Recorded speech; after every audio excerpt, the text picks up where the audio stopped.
all that's old is new again, at least when it comes to us discussing the Buffalo Bills and their free agency needs. Hi, I'm Nick. This is 10 Minutes with Nick.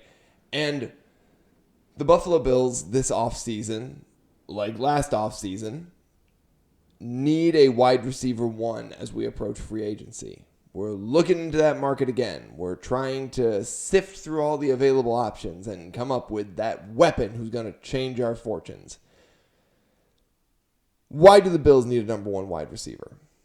They have an MVP quarterback. They have the number one rushing attack in the league. Why do they need a true number one wide receiver? Well, need is maybe a strong word. They want plus it, right?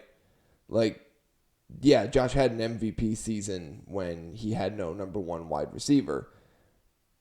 But he did have Dalton Kincaid, who functioned sort of as the number one wide receiver. But when you get down to playoff time, you need that dog on the outside who's going to be the reliable guy, who's going to get open no matter what, who is always going to be available, who's always going to be ready. And the Bills just don't have that guy.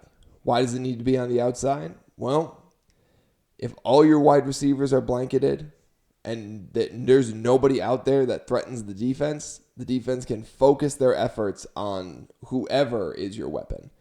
That might be James Cook. That might be Dalton Kincaid. Whoever. And Josh is an incredible quarterback. He can fit a needle into a tiny, tiny space. But it would be nice if the guy was just open for him. You know what I mean? It would be nice if the guy was just open. So the Bills have to go out and find... There we go. Have to go out and find a number one wide receiver. A couple of names that are a bit underwhelming who they're chasing, according to Jeremy Fowler and other people who have sources in the NFL. Rashid Shaheed and Romeo Doubs.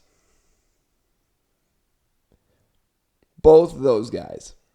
I would have loved if they had picked up Rashid Shaheed at the trade deadline. I'll be honest. We could have used him then. But if you're going into an off season where you're going to craft your offense around kind of that number one guy, it's not him. Same thing with Romeo Doubs. He would have been a great pickup mid-season where you just needed more talent. He's just not a number one guy. Our criteria for a number one guy is you have to be able to just get out on the outside and thrive in double coverage or tight one-on-one coverage. And that was a big problem for the Bills in man coverage last year. They struggled against man coverage. They did excellent against zone. They struggled against man coverage, which is a problem. You need a number one guy. Now the question is, what number one guy is going to be available? A.J. Brown is reportedly available from the Philadelphia Eagles, but A.J. Brown comes with some baggage. He comes with kind of the same diva mentality that a Stephon Diggs came with. Now, that doesn't necessarily mean you don't go get him, right? Doesn't necessarily mean that. But it means you need to weigh that option carefully. You need to think about it a little bit. The Bills thrive on their locker room and their culture. They thrive on the fact that the entire team is kind of, all the guys are buddy-buddy with each other. Now, I don't know if that needs to change, but the Bills have done pretty well with that culture. A.J. Brown coming in would for sure change that. He would change that a lot. And and it's just because Brown is your classic number one receiver. Top receivers in the NFL for the entirety of the NFL. I don't know why. I can't explain it. They have had a little bit of a diva mentality. And that doesn't take away from them. It doesn't take away from their talent. It doesn't take away from the things they accomplish on the field. They just have a little bit of that diva mentality. Stephon Diggs had it. You go back to some of the greats. Terrell Owens had it. Randy Moss had it. Like, it makes them entertaining personalities. But I don't know if it would fit in the Bills' locker room or if Joe Brady is a head coach who can channel it and make it something productive. That attitude can be really productive if it's used in favor of the team, meaning it's used to push the team farther, to get the team to new levels. But I don't know that Joe Brady can channel it like that. I don't know. Joe Brady is our big kind of question mark in this offseason. We don't know what Joe Brady actually wants. I've said Joe Brady's name like 6 times. I apologize. But we don't know what he wants as head coach of the Bills. We just don't. There's been a lot of talk this offseason basically pinning both offensive and defensive failures on Sean McDermott, which is a little bit of a dick move, right? A little bit of a dick move. But if that is true, that the entire team, including the offense, not just the defense, was made in Sean McDermott's image, then we have no idea what Joe Brady actually wants out of his players. Do I think that Sean McDermott is the reason we ran bubble screens left, right, and center? I don't. I think that was just in the Joe Brady playbook. Inexplicably, I might add. It is inexplicably in the Joe Brady playbook. Even if they work, they're not that great. Bubble screens, I mean. So we don't know what Joe Brady wants in terms of his top wide receiver. And we don't know what we can get. I've heard rumors of Marvin Harrison Jr. coming to the Bills from the Arizona Cardinals. That's a bet I don't necessarily like.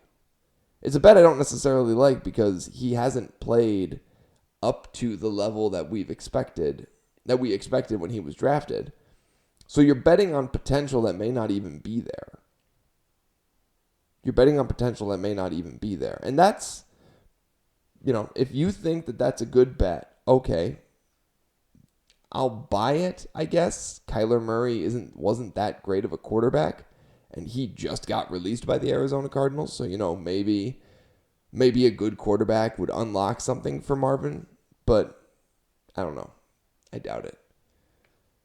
The receiver that I would want the Bills to go and get is like Justin Jefferson. I would love it if the Bills could pry him away from the Minnesota Vikings. Now, there's, people would say also Jordan Addison would be another great option. But, Justin Jefferson would be a top tier option, would be an option who from day one would be an elite separator and a great team guy. He's everything rolled into one. So that would mean you'd have to pry him away from the Minnesota Vikings. I don't think you could move him unless you would have to walk up to the Minnesota Vikings and be like, hey, we'll give you 3 firsts, right? Or 5 firsts or something stupid. You can't give 5 firsts. They're trying to change that rule, but you can't give 5 firsts, right? So there may not even be enough money. You may not even be able to give enough picks to pry Justin Jefferson away from the Minnesota Vikings. Although they are in a little bit of a transition right now because I don't think they're gonna stay with JJ McCarthy. I just don't. I've watched him play, and he is JJ McCarthy's a tough sell as a franchise quarterback. And, yeah, they're in a little bit of a transition period themselves. They may need 2 firsts. And if the Bills are willing to part with 2 first-round picks, I'd say do it for Justin Jefferson. But you also have to, the Eagles, you also have to pry A.J. Brown away from them, too. And A.J. Brown is not half the receiver that Justin Jefferson is. What are the Bills probably going to do? they're probably going to go after a Rashid Shaheed or a Romeo Doubs. Like, they're probably going to do that. And then, fingers crossed, they're going to go after somebody in the draft. Maybe KC Concepcion. I think it's Concepcion. I'll have to look that up for you. But, anyways, a little bit of a ramble today. And I think that's fine. We do a lot of these, and some of them are rambles. I didn't make fun of anybody today. You're welcome. But, until next time, I'm Nick. This is 10 Minutes with Nick. Have a great day.